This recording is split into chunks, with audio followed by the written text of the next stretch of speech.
Hello friends, मेरा नाम आयुष है और मैं कहानी के माध्यम से आपको कुछ मैसेज देना चाहता हूँ। तो ज़रा ध्यान से सुनिएगा। एक गांव में एक छोटा परिवार रहता था। उस परिवार में 3 लोग रहते थे, माता, पिता और उसका बेटा। वो कोशिश रहा करते थे, पर पिता ज़्यादा कमा नहीं पाता था। वो ज़्यादातर धनराशि अपने बेटे की पढ़ाई पर लगा दिया करता था। बाकी पैसों से वो घर चलाया करता था। वो पिता बहुत मेहनती, दिन रात एक कर उसने उसके बेटे को पढ़ाया लिखाया और एक दिन उसका बेटा बड़ा हो गया और वह नौकरी के लायक हो गया। और उसने एक नौकरी भी की, उसकी काफ़ी अच्छा तनख्वाह थी, पर वह बेटा एक भी पैसा घर नहीं दिया करता था। वह अधिकतर दोस्तों के साथ पार्टी करता था, वह सारा पैसा उड़ा दिया करता था। एक दिन उसके पिता ने उससे कहा, बेटा मुझे कुछ सामान लाना है, मुझे कुछ पैसे चाहिए। बेटे ने साफ इनकार कर दिया। थोड़ा और समय बीता, उसके पिता ने फिर उसके बेटे के पास गए और कहा कि बेटा मुझे सामान लाना है, कुछ पैसे दे दे। तो उसका बेटा साफ कहता है कि आपने मेरे लिए किया ही क्या है, आपकी औकात ही क्या है कि आप मुझसे पैसा मांगो। जब पालने की औकात नहीं थी तो मुझे पाला ही क्यों। अब मेरे पास कोई पैसा वैसा नहीं है, चले जाओ मेरे यहाँ से। और इतना कहकर वो भगा देता है। फिर पिता वहाँ सर झुका के उसके बेटे से कहता है कि बेटा मुझे तुझसे यही उम्मीद थी और सही कहा तूने, कुछ ना कर सका मैं तुम्हारे लिए, तुम अपनी लाइफ में हमेशा खुश रहना।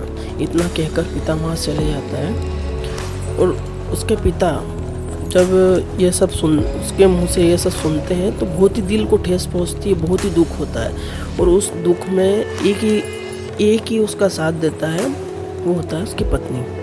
तो उसका बूढ़ा बाप उसकी पत्नी से कहता है कि मुझे विश्वास था कि कोई साथ दे या ना दे, पर तुम मेरा साथ हमेशा दोगी। इतना कहकर वो दोनों वहाँ से चले जाते हैं। कुछ और समय बीतता है। उसका बेटा धीरे धीरे उसके बेटे बीमार होना शुरू हो जाता है और बहुत ज़्यादा तकलीफ़ें होती है उसके बेटे को।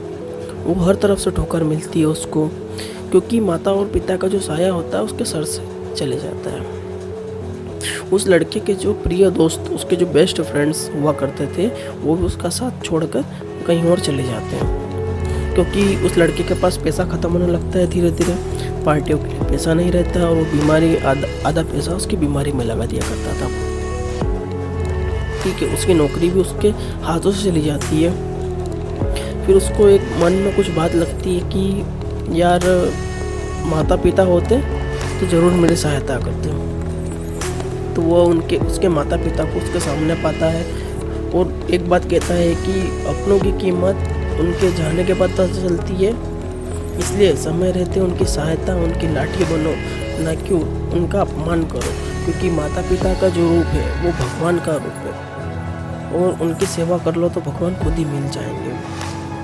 वो उसके माता पिता को वापस बुलाता है, उनके साथ में रहता है और वो खुशी से रहने लगता है। उसकी तबीयत धीरे धीरे भी ठीक होने लगती है। तो इससे ये शिक्षा मिलती है कि माता पिता का अपमान ना करो, उनकी सहायता करो, उनकी लाठी बनो